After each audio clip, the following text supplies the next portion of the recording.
and today we're gonna talk about your most awaited web series called She-Hulk और आज हम इसके season 1 and episode 7 के बारे में बात करने वाले हैं। So now without wasting any time चलिए आते हैं इस कहानी की मेन स्टोरी लाइन की तरफ, जिसकी शुरुआत में हम शी-हल्क उर्फ जेनिफर वॉल्टर्स को देख पाते हैं, जो कि इस वक्त रेडी हो रही होती है क्योंकि उसे मैसेज आया होता है जॉश का कि वो उससे मिलने के लिए आ रहा है। इस मैसेज से वो काफी ज्यादा खुश थी और इस बात से उसके अंदर एक अलग ही रौनक आ चुकी थी क्योंकि उसे अब कोई तो मिल चुका था जो कि उसके शी-हल्क के अवतार की जगह जेनिफर वॉल्टर्स यानी कि उसके इंसानी रूप को पसंद करने लगा था। ऑफिस में भी बस वो उसी के बारे में ही सोचती रहती थी और यहीं पर इन दोनों के बीच में चैट्स भी होती हैं, कॉल्स भी होती है। ये दोनों कई बार डेट्स पर भी जाते हैं और इन दोनों की ही दूरियां अब नजदीकियों में बढ़ने लगी थी। देखा जाए तो कहीं ना कहीं जेनिफर वॉल्टर्स को उसके साथ प्यार हो जाता है। ये दोनों एक लॉन्ग ड्राइव पर जाते हैं और वापस आते टाइम इनके बीच में थोड़ी सी इंटीमेसी हो जाती है। नेक्स्ट डे जब जेनिफर ऑफिस पहुंचती है तो निकी से बताती है कि यार जेनिफर, तुम्हें तो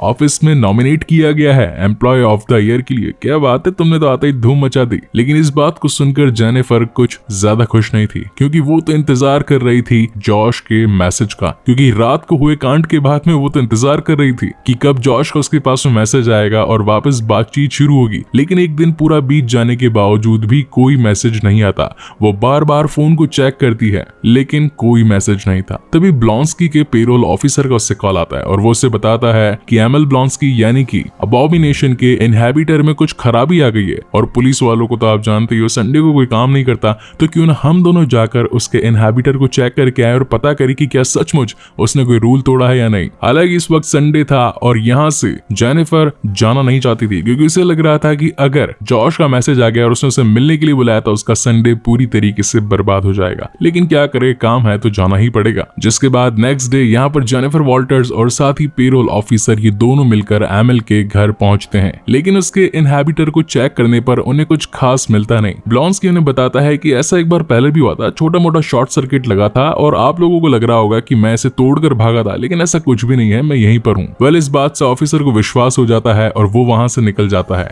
मीनवाइल यहाँ पर जेनिफर और ब्लॉन्स्की दोनों आपस में ही बातचीत कर रहे थे, जहाँ पर जेनिफर उसे रूल्स को ना तोड़ने के बारे में कहती है और कहती है कि अगर तुमने ऐसा कुछ किया तो जहां से निकल कर आए हो वापस वहीं पर डाल दिए जाओगे। लेकिन तभी हम देखते हैं कि दो अनजाने सुपर हीरोज मैनबुल और स्पेनिश ग्लैडिएटर, इन दोनों के बीच में जंग छिड़ जाती है और ये दोनों आकर जेनिफर की गाड़ी से टकरा जाते हैं। जेनिफर को इस पर गुस्सा आ जाता है और वो मैनबुल को उठाकर फेंक देती है, लेकिन वापस आकर जब अपनी गाड़ी को देखती है तो उस गाड़ी के तो परखच्चे उड़ चुके थे, पूरी तरीके से गाड़ी खराब हो चुकी थी। उसी वक्त ब्लॉन्स्की वहां पर आकर कहता है कि हाँ, ये दोनों मेरे ही लोग हैं, यानी कि यहाँ पर शांति की तलाश में आए हैं और इन्हें शांति जरूर मिलेगी, लेकिन हम जैसा कि तुम्हारी गाड़ी खराब हो चुकी है तो अब यहाँ से गैराज में तो लेकर जानी ही पड़ेगी, क्यों ना तब तक तुम यहाँ पर अपना थोड़ा सा वक्त बिताओ। जिसके बाद में ब्लॉन्स्की और वॉल्टर्स थोड़ा सा टाइम स्पेंड करते हैं। हालांकि जेनिफर की नजर सिर्फ और सिर्फ अपने मोबाइल पर थी, वो तो बस टावर की तलाश में थी ताकि उसे मैसेज मिल पाए, लेकिन हर जगह no service no service no service दिखाई पड़ रहा था। और फाइनली जाकर एक छोटी सी कुटिया में उसे नेटवर्क तो मिलता है, लेकिन वहां पर ब्लॉन्स्की के बाकी सभी साथी बैठे रहते हैं। खैर, अब नेटवर्क तो मिल चुका था इसलिए बैठना लाजमी था, लेकिन जैसे ही वो वहां पर बैठती है तभी उन 4 गुंडों में से एक गुंडा वहां पर आता है जिसने एक बार जेनिफर पर जानलेवा हमला करने की कोशिश करी थी। होना क्या था, जेनिफर हैंड टू हैंड अपने शी-हल्क वाले फॉर्म में आकर उसे उठाकर फेंक देती है, लेकिन तभी वहां पर ब्लॉन्स्की कहता है कि ए रुक जाओ, शांत हो जाओ। इस जगह पर कोई भी अपनी सुपर पावर्स को यूज नहीं करता और कोई भी लड़ाई नहीं करता। हम लोग शांति की पुजारी हैं और अपने आप को पूरी तरीके से क्लीन करने के लिए यहाँ पर बैठे हैं। अगर तुम्हें कुछ बात करनी है तो शांति से बैठकर करो, कोई भी लड़ाई झगड़ा नहीं करेगा।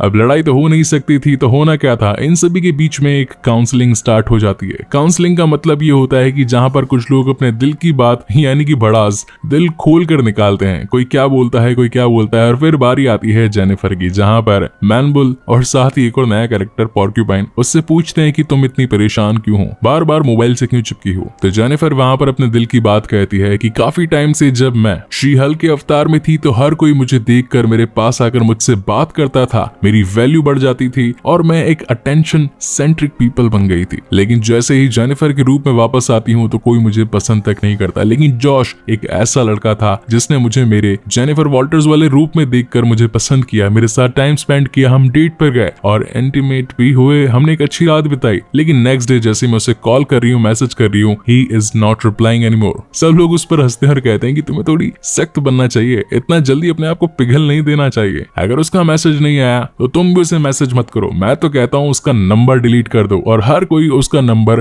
डिलीट कर देने पर जोर दे रहा था। और उसके बाद तो हर कोई ये कहता है कि क्यों ना बदला लेने के लिए उसे जॉन से ही मार दे। लेकिन ब्लॉन्स्की कहता है कि गाइस शांत हो जाओ, हमें किसी से बदला नहीं लेना है। इनकी टीम में हालांकि एक वैम्पायर और साथ ही वही मॉडिएटर जिसकी तलवार से बिजली निकलती थी वो सब भी शामिल थे। लेकिन अब ऑलरेडी जेनिफर ने अपने दिल की बात बोल दी थी तो वो अब हल्का महसूस कर रही थी और वो भी अब अपने शी हल्क फॉर्म से जेनिफर वॉल्टर्स के फॉर्म में आ जाती है और बस ये सोचती है कि शायद गुस्सा ना करना ही ठीक रहेगा और उसे भूल जाने में ही भलाई है। ब्लॉन्स्की के घर में एक छोटी सी झोपड़ी भी थी जहाँ पर हर कोई अध्यात्म में जाकर अपने आप को पाता था, जिस पर जेनिफर का कहना था कि ये घोंसला ही अब मेरा हौसला है, यानी कि इसी से अब मुझे हौसला मिलेगा। वेल पूरी तरीके से अपने संडे को ब्लॉन्स्की के घर पर स्पेंड कर लेने के बाद में अब वक्त आ चुका था अपने घर वापस जाने का, जहाँ पर वो एक ट्रक की मदद से अपनी कार को उसमें लाद कर वहां से निकल पड़ती है। और एक तरीके से देखा जाए तो उसे वापस खुशी मिल चुकी थी, क्योंकि दुनिया की भागम भाग और अपने सुपर ह्यूमन फॉर्म से नॉर्मल फॉर्म में आने पर उसे जो भी चेंजेस मिला करते थे अब फाइनली कहीं ना कहीं वो इन सब चीजों से दूर हो चुकी थी, यानी कि नो टेंशन नो फिकर। और इसी के साथ एपिसोड यहीं पर खत्म होता है। लेकिन इसके एंड में हम देख पाते हैं कि 3 दिन पहले का सीन दिखाया जाता है जहाँ पर वही इंटीमेसी वाली रात थी। उस दिन जॉश ने अपने फोन से जेनिफर वॉल्टर्स के फोन का पूरा डेटा कॉपी कर लिया था और साथ ही उसकी एक पिक भी खींच ली थी और उसे किसी को शेयर कर दिया था जिसका नाम था हल्क किंग। वेल ये राज इस एपिसोड के साथ यहीं पर खत्म होता है और इसी के साथ ये वीडियो भी एंड होता है। सो गाइज आपको ये वीडियो कैसा लगा प्लीज मुझे लाइक और कमेंट करके जरूर बताइएगा और अगर पहली बार इस चैनल पर आए हैं तो इसे सब्सक्राइब जरूर कीजिएगा। सो तब तक के लिए keep watching and stay safe. मिलते हैं अगले वीडियो में।